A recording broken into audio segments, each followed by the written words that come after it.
And I've really got those 3Ds in my head: demarketization, democratization, and decolonization. And I think that's now more than ever in really fighting so students get better, because they do deserve better. And like Larissa, I'm going to keep my comments, my voice brief, because we've got such an amazing lineup of speakers here at the rally today. And I get to introduce our first amazing speaker, the president of Queen's University Belfast, SU, Grian Dhaimhin, who is just an amazing officer, amazing activist, who's going to start off this event. So over to you, Grian. Hey, thank you, Hilary. So it's Mr. Grian Dhaimhin, agus is Mr. Uachtaran, Aintas na Maclean, ag Oscail na Banrina and Belfast. So my name is Grian. I am the president of Queen's University Belfast Students' Union. My pronouns are she, her. And no, here in the north, we are really, really dealing with an incompetent executive. They have no idea what they're doing about whenever it comes to students. They haven't a notion what they're doing, and it's to be an officer at this moment in time, to be representing students, is hard enough. I can't even begin to understand what it's like to be a student this year. It is an absolute farce, the way that our executive have treated our students.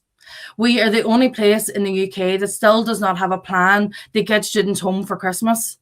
And the end of our term is next Friday, and we still have no idea how we're going to get those students home for Christmas and how we're going to get them home safely to make sure that their families and their communities are safe. That's not good enough. What we were dealing with at Queen's at the start of this year is we had our university went with a blended learning approach. So there was some degree of face-to-face teaching. And then it wasn't until halfway through the semester that the executive came out and made a decision to move all learning online. This was because the executive has no idea what they're doing when it comes to universities or students, and they put our issues on the long finger, despite us I know my officer team and the people I work with in our students' union, we have been in our roles since the 1st of July, and since that 1st of July, we have had a run just to keep standing, and we're only just out of our education ourselves, or we're in the middle of our education, and we represent 25,000 people, and we know for a fact that we are the only representatives that those people have at the minute in the public sphere. We are the only the student movement is the only representation that those people have, because there's no one else talking about the lack of communication to students, the lack of government guidance to students, and there's no one talking.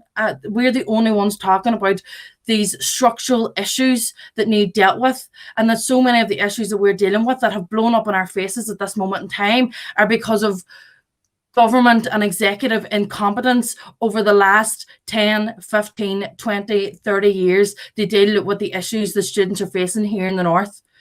One of the things that we're dealing with is we have an area in Belfast that we work really closely with, and this is an area called the Holy Lands. I'm in it right now. It's quite famous in the north. And it's quite famous because it has landlords that monopolize the area. If you get sick in this area, you're bound to stay sick for the duration of your time at university until you move out. The standard of living here is substandard, and students are crammed in here into HMOs.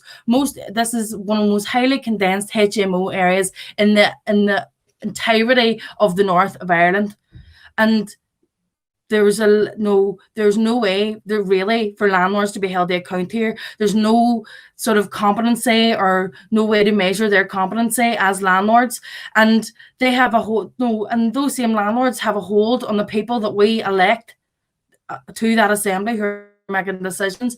And what we have seen is that students in this semester during this academic year are still dealing with the hangovers of the first lockdown, of the first wave of COVID-19.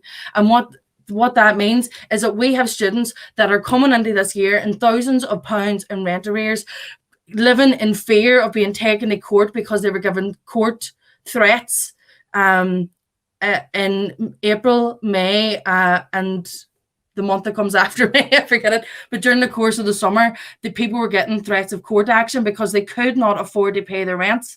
These landlords were refusing to let people out of their tenancies whenever they very much had the power to do so, but there was a lack of political will to make these landlords, to force the hands of these landlords to let these students out of their tenancy agreements. And the trend that happens here in the north is that people, or particularly in Belfast, is that for the academic year ahead, you're very likely to have your deposit paid for the house that you're going to be living in the next academic year. You have done your viewings and you have paid your deposit come March. So people paid their deposits and were secured into those tenancy agreements for this semester before a lot of students, before the first wave of COVID actually even came. And there has been, even some of the examples that we have seen of landlords at the minute is that, or over the past number of months, is that landlords are asking for 6 months worth of bank statements to prove that you have no money. You're handing over, you're being asked to hand over personal information that person has no right to, just so they might let you out of your contract. It is an absolute farce. And what we need to see is a radical plan for student renters, because we're not seeing it at the minute. Anytime we raise the issue of student renters, we get passed around department to department to department, because no one wants to take responsibility for student issues. And that is part and parcel of the issue of marketisation, because we fall under the Department for the Economy. During a pandemic, whenever they're trying to make businesses thrive, but not necessarily helping workers survive, businesses are at the forefront.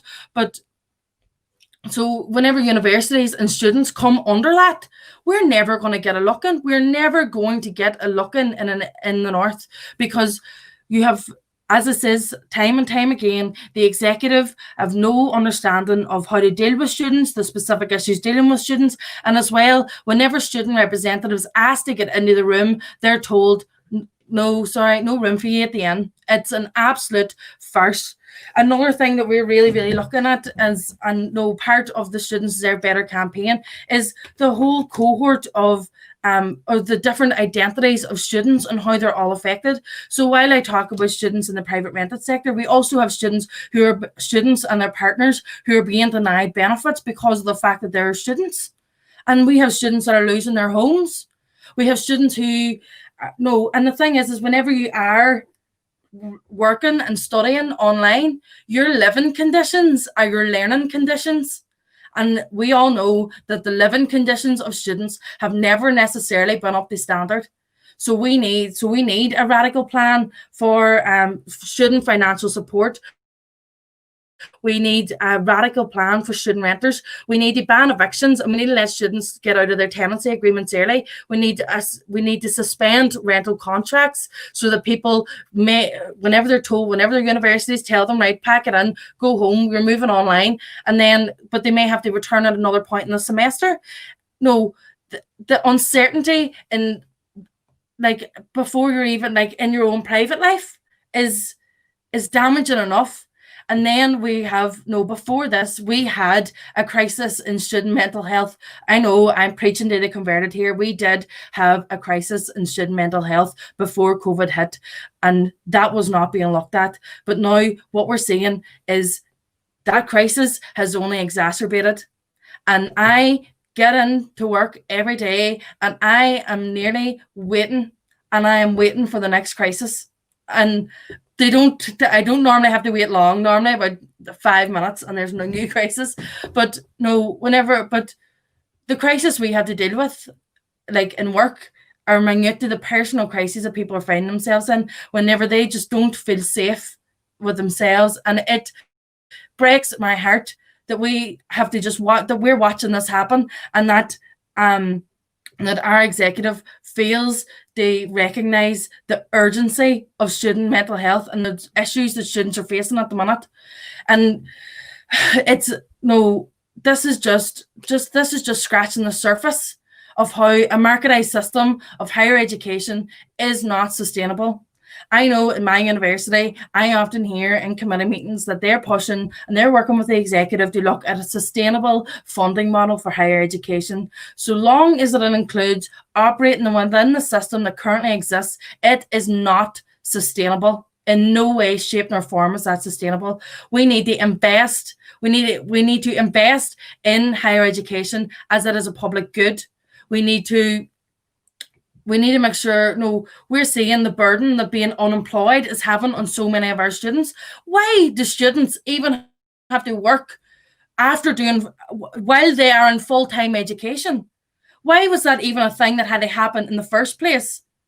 And it is, so we need to make sure that students are coming into university and they're able to fully dedicate themselves to their studies, leave university without any financial burden because they have decided to go through that route of education. We need to, sorry, my mouth's getting dry.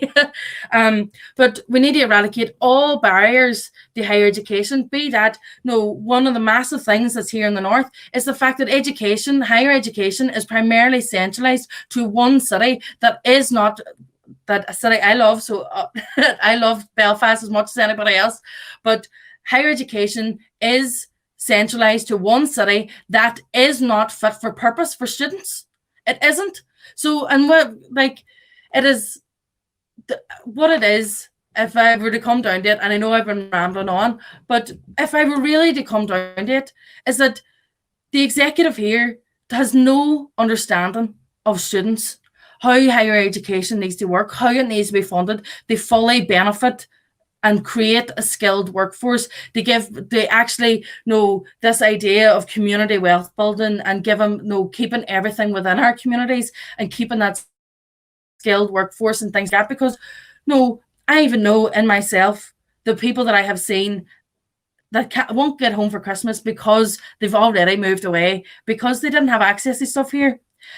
There is a massive problem with higher education here. COVID has only just revealed everything that is wrong with the higher education here, and COVID has revealed the negligence with which our executive, the NI executive, has treated students for the past number of decades. It is inexcusable. They will not let students round the table. They will put student issues on the long finger, and then whenever they make the decision, they're like, right, that's grand, deal with it. Students absolutely deserve so much better than this. So much better. I know that the issues I've touched on, they don't even begin to even explain the work that we do in our office day in and day out. But they don't begin to explain the hardship that our executive and our universities have put our students through. It is completely unacceptable. And I hope that in some way, shape or form, the students keep getting organised like we've seen in other parts of the UK. Like we've seen in other parts of the UK, it is so important the students keep organising, get involved in your students' unions, channel your frustration and channel your anger to something, because you deserve so much better than how you're being treated and what you're getting at this moment in time. Grian, Mila Mayagov, I'm now going to draw myself to a close because I love to ramble on. Grian Mayagov.